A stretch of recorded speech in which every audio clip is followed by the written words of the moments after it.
Here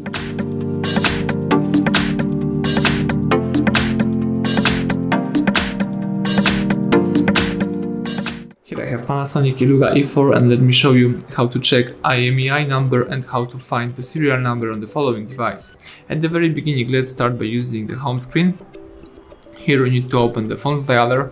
Let's activate the keypad and let's use the secret code *#, 06# and the IMEI number just pops up. So you can read these numbers right here, or you can tap OK, and you can also find them in settings as well as the serial number. So let me do it. Let's here just open the home screen, tap apps icon. Here you need to find and select the settings. Scroll down, choose about phone, and here you need to scroll down and choose status. Here you've got access to serial number, Wi-Fi MAC address, and you can also tap on IMEI information, and here you've got access to IMEI.